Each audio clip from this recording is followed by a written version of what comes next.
Hello guys, nugiyen here, and today's video is gonna be the first of four in making a complete character in PoE. Today is gonna be about defenses, so grab your coffee and a cup, grab a pen and some paper, and get ready, because we're gonna start. So first off, defenses, what are they? Well, you have your normal defenses down here, like the ones you see on the screen. It's the life pool, the ES pool, and in some instances, your mana pool. Let's start with life. What is life? Life is what keeps you alive. It is your main vein, it's your blood. The more you have, the better. Sometimes you see people running around with 9,000, sometimes you see them running around with 3,000. A lot of people think that just having a large life pool is what is the most important. You see people having 8,000 life and then you see them dipping, whoa, all the way down to 2,000. We also did Zero video, 9,000 life dipping down to 2,000, at 7,000 in one hit. But what people don't realize is that there's another layer to it. There's several layers to it. One is mitigation, which can be several things. But first off, we're just going to talk about the life layer. So the life layer is what you would normally get on gear. As you can see here, life. You can regen it by getting regen on the tree, as you can see right here. It is one of the two main ways of getting a life pool. Let's just assume that ES is also life, just in a different way. You can get life here, percent maximum life, all this, and you can stack it up to a total amount of like whatever, like 3 to 10,000. I don't know. The same thing can be done with ES. As you can see here, I do have some shield. Shield will be depleted before life. And then if you go Chaos Inoculation, your life becomes 1, but then you get a multiplier to your energy shield, and you can stack all that energy shield on the energy shield gear, as you can see here. You see this still has life, but if we were Chaos Inoculation, all this life would just be 0, and you would only go by the energy shield. But as you can see also, the energy shield is much easier to get, assuming you have good gear. In the beginning, life is usually hard or easier to get, because you also gain some life per level, so that also is going into account. So you get some life per level, you get some life on the gear, but assuming we get good enough gear, we could get ES instead. In most cases, you can even get more ES than you could life. It's gonna give you chaos damage immunity, whereas normally you would have on Merciless minus 60. I have minus 52 because I have 8 chaos resist, some place on my tree. There are two places where you can get either life or ES. It's either on the gear or it's on the passive tree. But first off, what is life? Life is shown as a red orb in the lower left, as we saw in there. It will decrease as you take damage. Boom, boom. Big surprise. And then as you can see here, there's like how you get it, how it works with the modifiers, like all the life is additive on your tree, all that good stuff. So there are a few things I want to address in terms of life versus energy shield. Well, you might say, well, if I have a lot of if I can get more energy shield, why would I even take the life if I can in the end get energy shield and have that higher? Well, the reason is there's a few reasons. One of them is status ailments, and another is stun, and then there's the chaos. The chaos resist is a pro for the chaos inoculation. Status ailments and stun is a pro for life. Status ailments works like this: if you ever get crit, or if you were ever fighting a monster with a chance to shock or freeze, then depending on how much damage versus your life, you will be inflicted with the status ailment. So we can go in and check shock. Here it is. Status ailment, shock. You can find all this on the Path of Exile, gamepedia.com if you want to do some research for yourself, and I encourage you to do so. So as you can see here, ailment associated with lightning, freeze is associated with cold damage, and ignites are associated with fire. But ignites do not have anything to do with your total life pool. It's only freeze and shock. Also stun. I'll come to that. As you can see here, the duration is determined by your life pool versus the amount of damage. So the bigger percentage of a life pool disappears, the longer the shock duration is gonna be. But when you're ES, you only have one life, but you do have some life that you would have had if you had not been ES. This life might be like, let's say 600 to 800 total at high level versus maybe the 8,000. So let's say you get hit for 400, that would remove, if you would have had that life as ES, you would have then gone down to 50% of your total life pool. Getting hit for 400 with 8,000 life, how much is that? That's like 5%. So that's 5% of your life pool. 5% of your life pool in the lightning attack damage. Oh, here we go. Cause if target is 30% or more. So you can see, you would have to take 6 times as much damage after mitigation before you would even get into the threshold where you get shocked. So you can be they can crit you all you want, as long as they don't meet the threshold, nothing happens to you. You don't get frozen, you don't get shocked. When you're ES, it happens all the time. I'll discuss how we can deal with some of these a little bit later in terms of gear. First off, just know, high life makes it so that you're less susceptible to shock, freeze, stun, and the likes. Whereas ES, you have a better way of, there are something. Whereas ES, a higher life pool. Good. There is one thing to consider as well. It is minor or matter. It's something new. It's where you take mana instead of life. How it works is, it will take your mana before life. What this means is that if you have any ES, it will take the ES to 0, then it's gonna take your life, and then your mana. Like life and mana at the same time. So you have to deplete all of your ES. Minor matter does not work against degen, so it doesn't matter that you get hit by chaos, degen, or any other type of degen. Minor matter is not going to help you there. So if that chaos damage will bypass your energy shield and then go straight on your life. So a hybrid plus minor matter is not necessarily very good, because there's a lot of factors going into why they won't work at the same time. What you want to do in making a character is you want to have everything working for you at the same time. You want to have all these layers protecting you, and then the monsters have to like come in through all the layers before they can kill you. That's the trick about making a really good defensive build. So, coffee time. Coffee. Cheers. Or whatever you say. What do you say when you get a cup of coffee and you wanna, I don't know. Let me know in the comment. Okay. Second layer. Now we have the first layer. That's the life pool.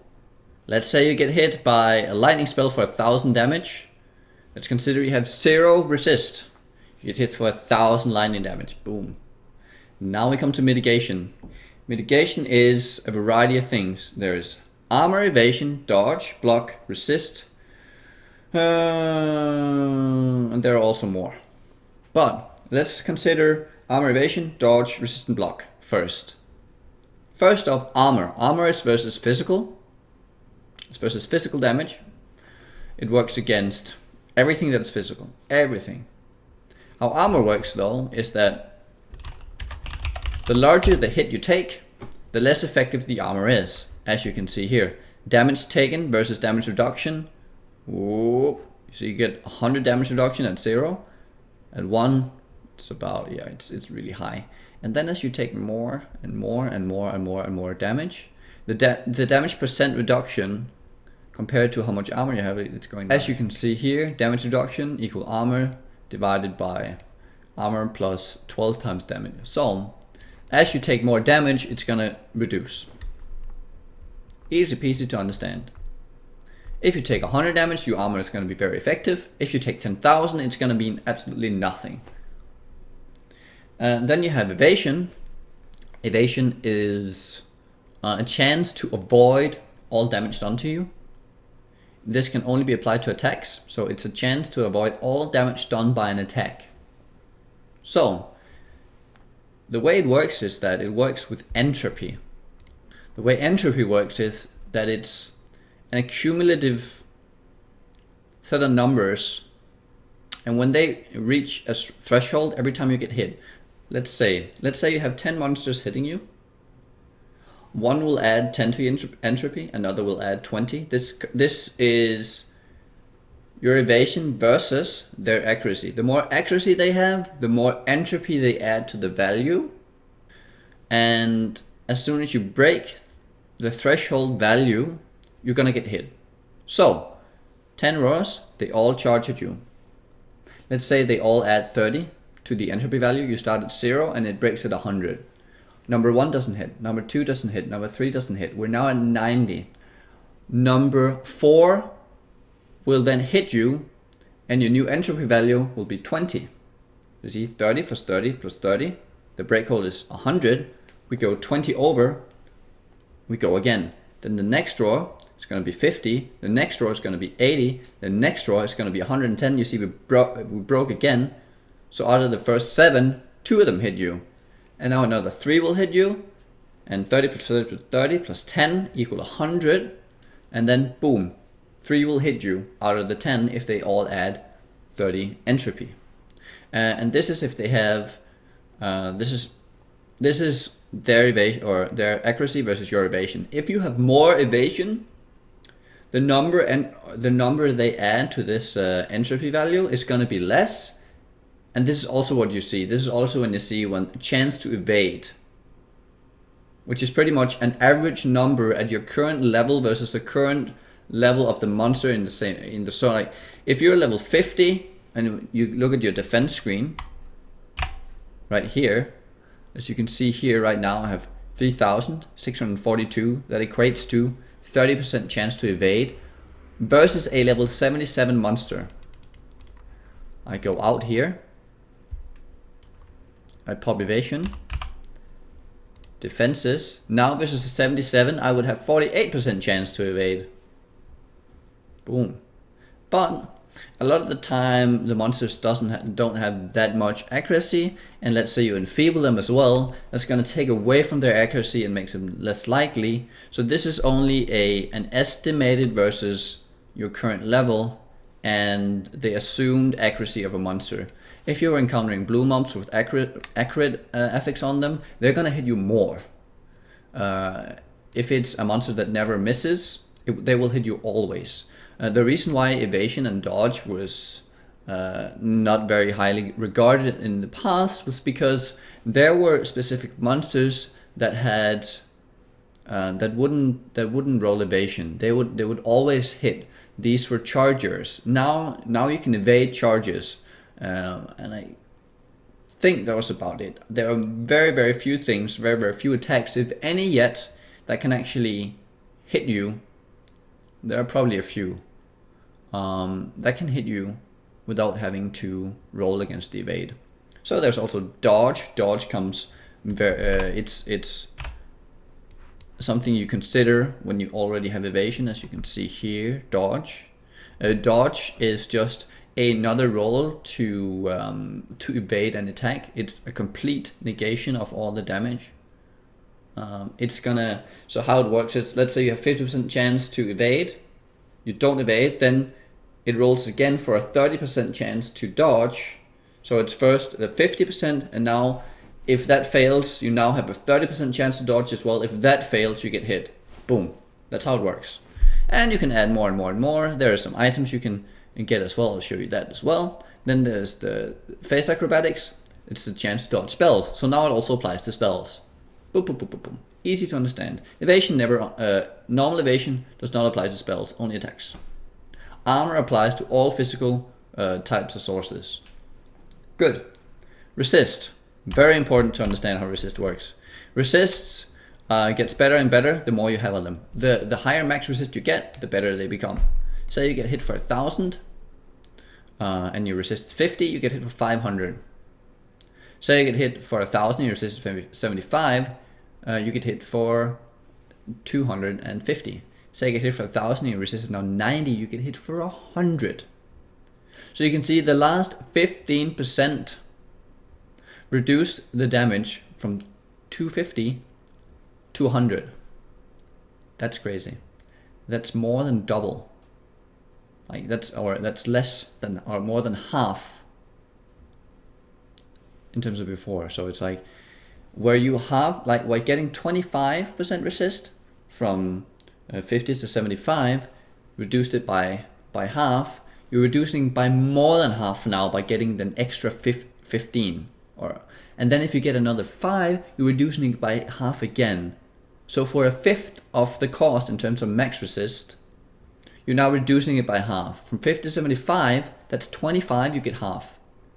From 90 to 95, you half it again, but with only 5. So resist gets increasingly better as you get more of it. At 100, complete immunity.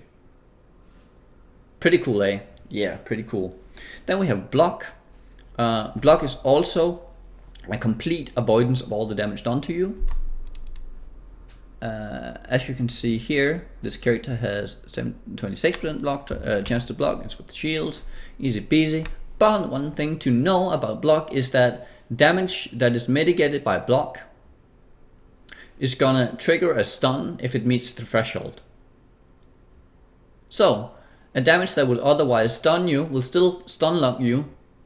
It will do no damage, but it will stun lock you. It's important to know this with block. Block doesn't just ignore the damage, it also stuns you if you meet the threshold. So if you have like a very low life character and you have a lot of block, you build a lot of block. Let's say you get 75% block. Let's say you get 75 block and spell block, because there are two types of blocks. The one is for attacks, the one is for spells. I will link a site that's actually going to show you all these quadrants. There are like 4 quadrants where you have attacks, spells, and physical. Attacks, spells, in elemental, but I'll link to that. But at 75%, you pretty much negate 3 or 4 attacks. So it's 75% damage reduction, assuming that you can continuously keep taking the attack. So it's very good. But remember, stun. Good. Now you can start combining these, so you have a lot of life. As you can see here with the resist, for instance, against elemental attacks. If you have 10,000 life with 50% resist,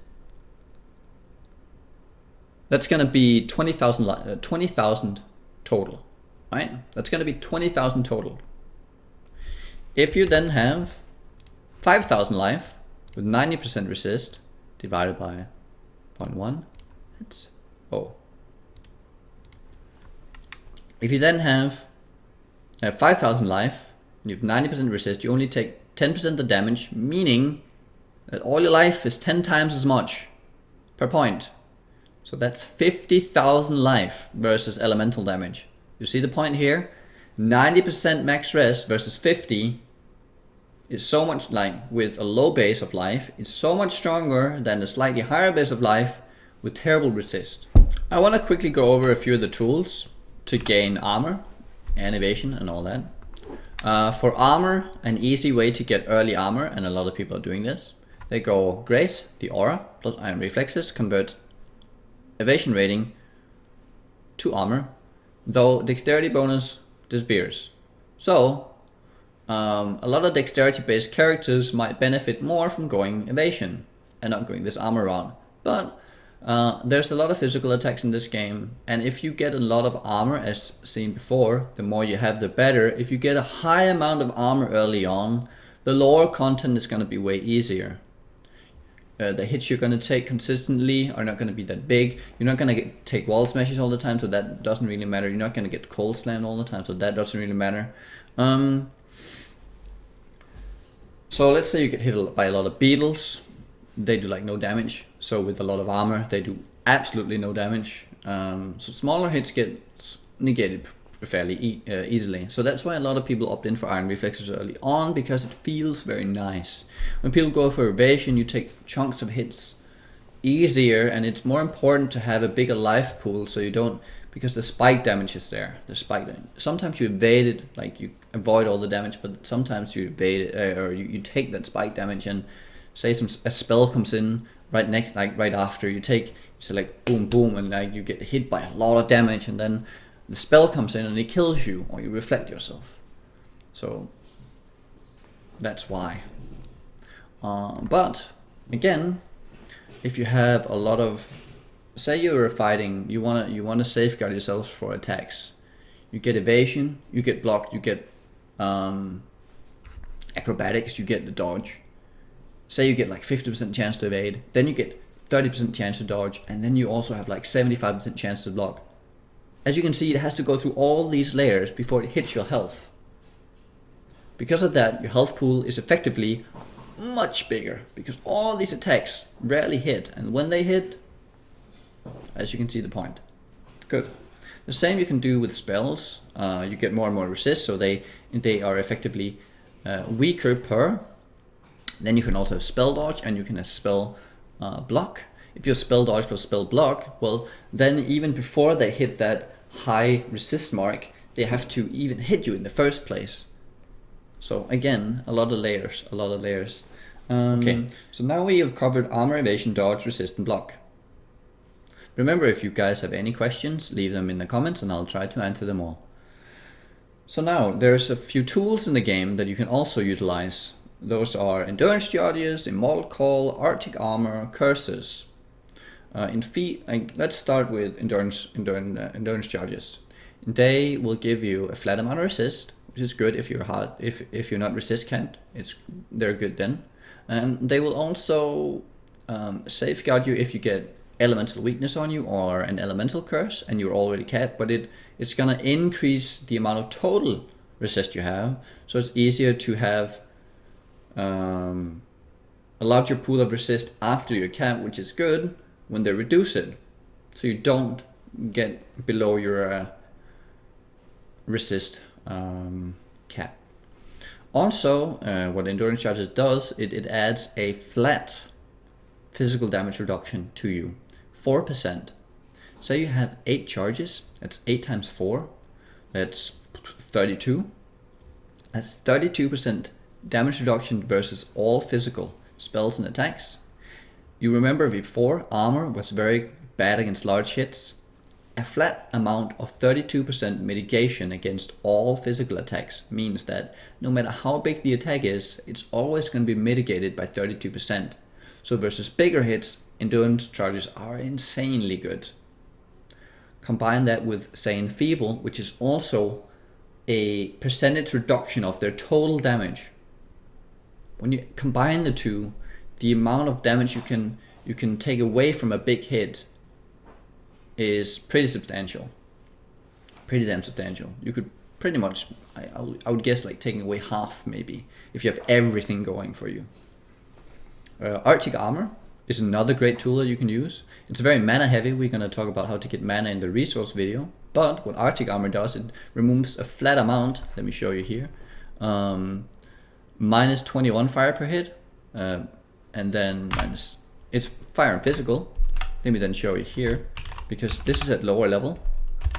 On this character I want to increase it even more. As you can hear, as the level progresses, it gets substantially better. At 26 at 319. As you can see, I'm already at level 7 right now.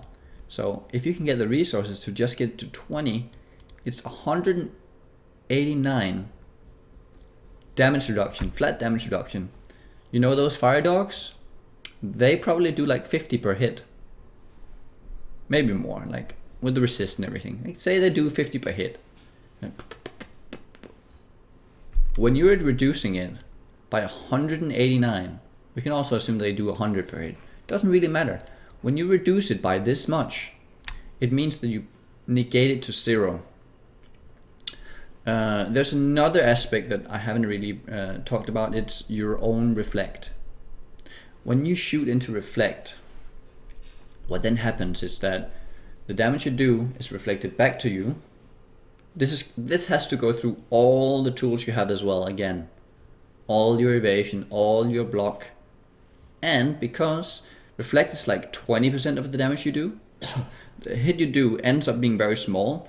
A lot of small hits gets reduced so well with Arctic armor. This is why a lot of people are starting using this for their own reflect versus the dogs. Now evangelist as well. This Arctic armor works against spells and attacks as well. It's a very great tool. Another layer to add, if you have the mana, if you have the resources to add on that block and the evasion or the armor or whatever it is, another layer. So when the damage do come through, if you have a lot of armor, then the hits are already going to be reduced, and then it's going to reduce a flat amount from that. A great tool, great tool. I want to address some of the items you can use. Let me show you here. Lightning coil, a very, very cool armor. As you can see here, percent physical damage taken as lightning. Again, the big physical hits are very hard to mitigate. But when you convert it to lightning, we just talked about before how resist mitigates. You can, let's say you get a 90% lightning resist. You can get this in some builds. 90% lightning resist all the time if you have a potion running. That means the 40% damage that you would have a very hard time mitigating if it was a big hit, now gets mitigated by 90%. So a tenth of the damage here is left. How crazy is that? So you're left with 4% of physical damage taken. Like 44% of the 40 physical damage taken is now taken as lightning. That is pretty crazy. There's another armor that does Cloak of Flame. Cloak of Flame does the same thing. Another great armor for a fire build early on. Then there's a Mind Over Matter chest. It's called Cloak of Defiance. How Mind Over Matter works, it's normally it's 30% of the damage taken is gone to mana. Here it's 40% of the damage gone to mana. So you can, instead of it being life and then mana, you more or less split the damage more evenly, meaning that you can split the damage between life and mana pool. And let's say you can regen both of them at the same rate. That makes it easier to regenerate your entire life pool faster, and you're not going to chunk your life as much either. There are a lot of other tools you can use. Rise of the Phoenix is a shield that adds max resist, used by fire spell users, Righteous Fire, stuff like that. There's a lot of other shields you can use out there. You should check them out yourselves. Age of Zorua, Sapphire's Frame, Rise of the Phoenix are all some of the shields. So there's another pair of boots, Dark Ray Vectors. Dodge Preferential Charge. It does reduce the charge duration a lot. Let me use these boots as an example in a little minute here as well. But again, with everything that can go to 100, say dodge, this can't go to 100, but if it could, any flat amount to like a percent chance to dodge something or to mitigate something gets progressively better as you reach the end, because there's so little left. There's so little left. Say you had 99% chance to evade. Like going from 98 to 99 is doubling the chance that you're actually gonna get hit, or the chance that you're actually gonna get hit. So the more you can stack up, the better. When you only have 30, this is not like these 3 nodes, these 2 nodes. This last 2 node is close to being as good as this 3 node, because you're accumulating all this dodge. So they become progressively better. So the last thing I just want to address here is movement speed. There's a lot in this game that can be avoided with just moving away. Also, this is why I want to talk about theory and praxis. On paper, you might have builds that will have block, they will have like all these sorts of mitigations, but they might have very low life, and then you get hit by that one big attack, and it just goes straight through everything you have, and you don't expect it, and you just die. Or you have a character that has almost no life but a lot of mitigation, so on paper you should be able to leech it back, and you would actually, like, versus a lot of hits it would be okay, but then you don't realize that your incinerating build has way too little life, so you get stunned all the time, and it keeps stopping you from casting, and the build becomes very annoying. You could also have a build that relies on 8 endurance charges, but you don't have enough duration, so they run out all the time. You don't have enough skill duration on your mortal call, so that doesn't have enough uptime, and you're like physical based, and you have troubles with physical reflect because it runs out all the time. So in theory, builds might work out, but in practice, sometimes they're very hard to get. This also comes down to gear. Say you choose a build that's very, very expensive to get to work. This might not be the best idea. On paper, it would work really well if you had this and that, but if it doesn't work until 90, and if it doesn't work until you have like these 50 exalt pieces of gear, you're gonna have a bad time, because what you're gonna face is a build that's gonna be terrible until you get a piece of gear, but there's no way you can ever accumulate enough wealth or XP to get to that point. So that's a very important point to consider. So for the end of this video, I hope you guys enjoyed it. If you have any questions, leave them in the chat. I'm happy to go over some of it. This has just been my own like thought process, so I'm just putting it out there to you guys, and I hope some of it will stick. So until next time, guys, tomorrow offensives, I hope you have a good one.